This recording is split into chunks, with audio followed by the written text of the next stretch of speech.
okay, what was your reaction when basically it was announced that you guys won the best news Mont Blanc New Screenwriters Award. Yeah, when it was announced that you won the best. What was the first? We actually didn't expect to win anything. We were already so happy to be in competition. So on the day of the awards, we actually went on an excursion to Bilbao. we actually booked a van, and everybody went to the Guggenheim Museum, which is Bilbao is like an hour away from the festival. Hour and a bit away from the festival, a completely different city. And then the festival called and said, "Can you all come back?" We were like, "Why?"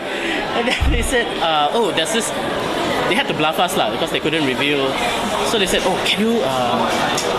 There's this very important interview we've arranged with the newspaper. Please come back. And we're like, "In what interview? All our screenings are over. You know, we're enjoying visiting Spain." And they said, "No, you have to come back. You have to come back." So we came back all the way from Bilbao. The whole van came back, and we're like, "Don't know what's going on." So then we went for this interview and then they kept telling us like, please sit down. They kept telling us to wait, and then we're like, what's going on? Please sit down, have some food. And then they said, you gotta go downstairs. All the teams have to go downstairs for the announcement of the results. And then our friends who's from China, the Chinese team, were going out for coffee somewhere. And then I said, but they're going for coffee. Do they know they're supposed to go to this place? And they said, no, it's just you. And then just follow us. Just follow us. So we just followed them, and then we went to this room with a lot of ham and a lot of food laid out very prettily, and a whole row of drinks and all that. Like, are you sure you got the right film? Why are we the only ones? Why are we the only ones there? And then later on they brought in the champagne, and then they told us that we had won the award. Yeah, that's when she broke into tears. Yeah. You videotaped that moment? No, we didn't. We didn't even know what's going on. If I known I was going to win a prize, I would have won a better shirt. We didn't. We all like, just coming from. That's all for West. Yeah, that's right. Yeah, so it was a great honor because like the jury, there was, you had Bertolucci, screenwriter, you had the vice president of the Cinematheque, Francis, and these are really Twaki. Can I say Twaki on? Can. Use that. Yeah, they're really Twaki people, and we are, quite touched that the Spanish audiences really responded to this film. All our screenings were sold out, which was a miracle. We expected. I've been to festivals, and sometimes you're lucky to have 20 people in the audience, because it's very hard. Because there are so many films. Yeah, but these were completely filled, and they're big cinemas. They weren't small halls as well. So we're very touched. We're honored.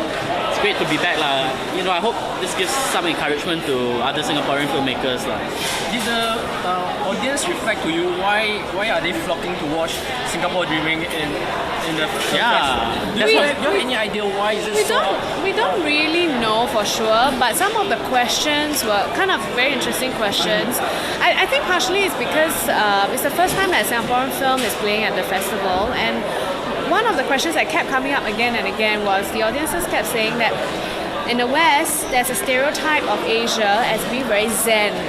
And very Wong Kar-wai kind of films the woman in the cheongsam smoking the cigarette, and the wallpaper behind very nice, that kind of film. Like very quiet, very zen, very spiritual. And then they said, but this film is the complete opposite of that. Not very quiet, not very zen, and not very spiritual. In fact, very materialistic and experiencing issues very much like people in the West experience. So they say it was kind of fresh to them to see this about Asia, and then they asked us to comment about the contrast between their stereotype and the reality of living in Asia. So I think that had something, the curiosity factor had something to do with it.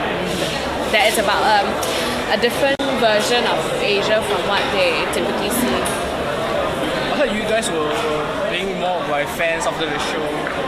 Because I would stop on the streets, people take photos. On the streets, we kept being stopped on the streets, especially Ma, actually. Alice Lin. A group of fans there. A lot of fans. And they gave us the red carpet treatment. It was a wonderful festival. A wonderful, best festival I've ever attended. So we walked down the red carpet, then all the fans would be ice cream. Then they'll be like reaching out to ask you to sign autograph and that kind of thing. It's kind of cute. Very nice. Okay. Besides winning the award, right? What's the other highlights of the San Sebastian Film Fest? Well, we got to meet. The ham was very good. Well, we got to meet one of our heroes, Hirokazu Koreeda, who made Nobody Knows, who made Afterlife. you know, big influence on us. And to be in the same festival as him was like, wow. And we also met Steve Buscemi, Steve Buscemi, Mr. Pink in from Reservoir Dogs, and you know that he's so excellent. The picture, yeah. And then Again, we met the directors, the husband and wife directors of Little Miss Sunshine. Yeah, Jonathan Drayton and Valerie Ferris. Yeah, so they also won an award. So they're sitting next to us at the award ceremony. So we are connecting.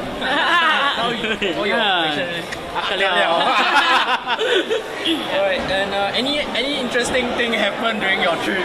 I bet there was at least one. What do you mean about us missing our flight back to Singapore? Yeah. Yeah, we missed flight back.